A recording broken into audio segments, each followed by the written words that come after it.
हमारे Pakistan stock exchange के साथियों, आपको एक बार फिर से हम खुशामदीद कहते हैं अपने इस रेगुलर के वीलॉग बाज़ार शेयर्स और ख़बरों के प्रोग्राम में। आखिरी कारोबारी दिन इस हफ़्ते का और इस आखिरी कारोबारी हफ़्ते में जहां पर पाकिस्तान स्टॉक एक्सचेंज के चीफ़ एग्जीक्यूटिव ऑफिसर ने रिज़ाइन कर दिया और बाज़ार की आखिरी चढ़ाई चढ़ी आज के दिन, जहां पर 70 पॉइंट्स की कमी हुई, लेकिन स्टिल 80,000 पॉइंट्स की सतह को होल्ड किया, रिटेन रखा। 100 ने एक टाइट रेंज 547 पॉइंट्स की बीचों बीच 100 ने मूव किया। और आज की जो बड़ी पिक्चर है, जहां पर बैंक्स ने लीड किया और उन बैंक्स ने लीड किया जो कि इमर्ज हुए, पहली बार सीन पर आए हैं, जिसमें कि HBL, अस्करी बैंक और नेशनल बैंक, जबकि इसके साथ साथ हबीब मेट्रोपॉलिटन बैंक ने भी अच्छी परफॉर्म किया। ओवरऑल बैंक्स ने आज मुस्बत कंट्रीब्यूट किया, हालांकि MCB बैंक, मीज़ान बैंक और इसके साथ साथ बैंक अल-फलाह मनफी बंद हुए हैं। रिफाइनरी और ऑटो सेक्टर जहां पर अच्छा रिस्पांस दिया आज के दिन।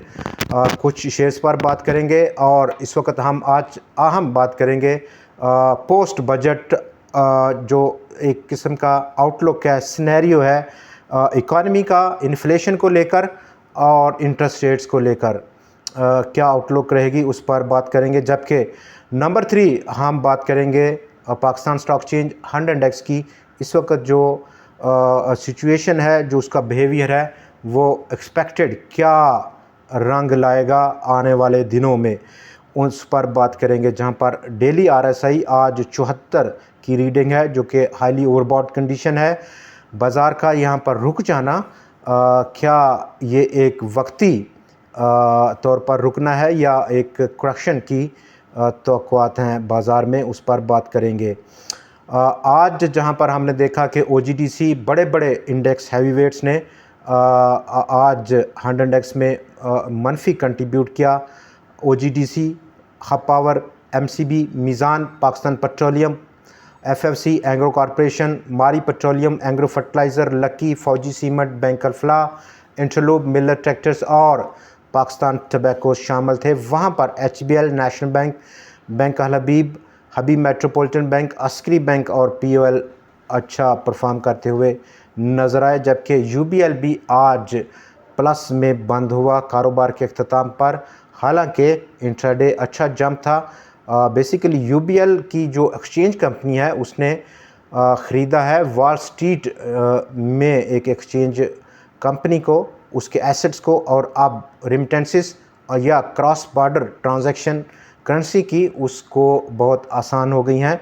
बहुत बड़ा हाई इम्पैक्ट नहीं पड़ पाया UBL के आज की शेयर की मूवमेंट पे, जहां पर तमाम जो सीन है वो जाता रहा HBL को। HBL जब से ब्रेकआउट हुआ है अच्छी परफॉर्म कर रहा है और ऑलमोस्ट जनवरी 2021 के बाद की आज सबसे बड़ी हाई क्लोजिंग रही। इसके साथ साथ बैंक अल-फलाह ने रिकॉर्ड आज तोड़ा।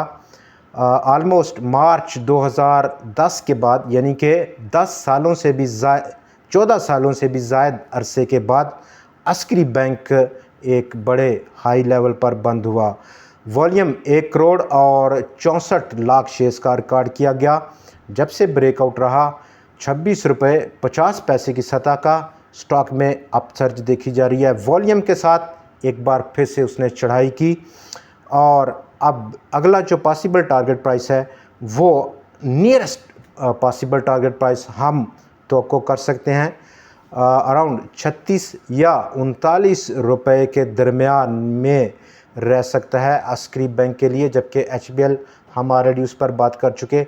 नेशनल बैंक ने आज ब्रेकआउट किया और अगला जो पॉसिबल टारगेट है नेशनल बैंक का वो 55-56 रुपये की सतह, जबकि फरवरी 2019 के बाद की सबसे बुलंद सतह आज नेशनल बैंक की क्लोजिंग देखी गई है।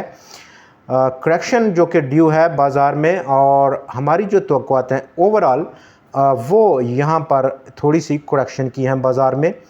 गो के आज आखिरी दिन था और इस पूरे आउटगोइंग वीक की जो समरी है, बाज़ार ने 1677 पॉइंट्स का मजमूई तौर पर इजाफ़ा किया या 2.25% का गेन पोस्ट किया।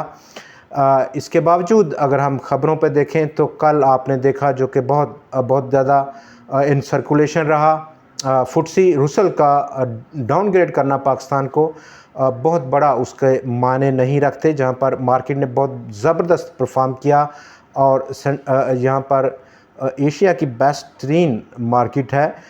इससे पहले इस तरह की डाउनग्रेड एजेंसीज़ की जानिब से, जैसे आपने देखा मॉर्गन स्टैनले भी पाकिस्तान को डाउनग्रेड किया उसने 2021 में।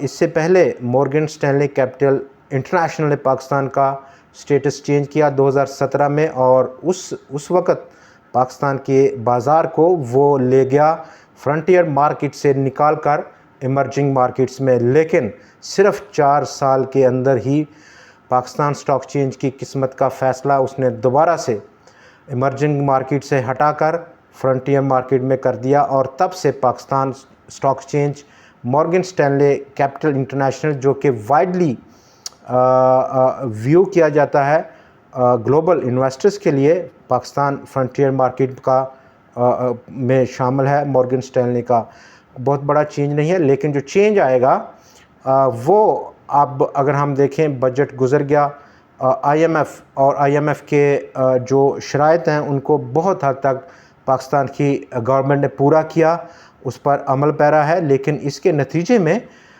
हम जैसे कि तवक्को कर रहे हैं, पावर सेक्टर का जो टैरिफ है वो काफ़ी तरीके से बढ़ाया गया है, और इस बार जो बेस टैरिफ है उसको छेड़ा गया है, उसको रिवाइज़ अप किया गया है, जिसके बदौलत बड़ा रेवेन्यू कलेक्ट करने की पोजीशन में है गवर्नमेंट। लेकिन इसके साथ साथ ये तमाम जो इक़दामात हैं ये दावत देंगे कंज्यूमर प्राइस इंडेक्स को कि वो बढ़े, एक बड़ी छलांग लगाएगी। आने वाले महीनों में हम देखेंगे चाहे वो फूड या नॉन फूड कंज्यूमर प्राइस हो, उसमें इजाफ़ा होगा। गो के मई के बाद जून में जो CPI का फिगर था वो 12% से ज़ायद था।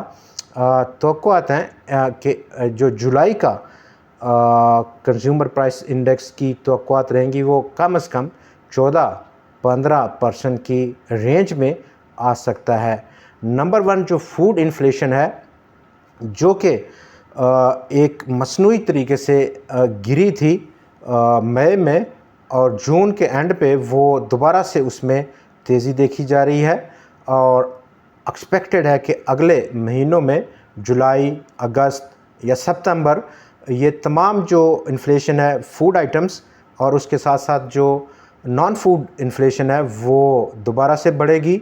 और जब वो दोबारा से बढ़ेगी तो कितना बड़ा रूम होगा स्टेट बैंक ऑफ पाकिस्तान के पास कि वो इंटरेस्ट रेट्स को मज़ीद कम करे, ये एक बड़ा क्वेश्चन मार्क है। और उसी कनेक्शन में आज हमने एक स्टेटमेंट देखी जो केयर टेकर कॉमर्स और इंडस्ट्रीज़ के मिनिस्टर थे गौहर एजाज साहब, उन्होंने कहा कि पॉलिसी रेट्स अब स्टेट बैंक ऑफ पाकिस्तान को कम से कम 12% तक गिरा देने चाहिए। लेकिन गौहर साहब ने ये तमाम जो सिचुएशन है, आउटलुक है, उस पर इतना शायद बहुत ज़्यादा ध्यान नहीं दिया।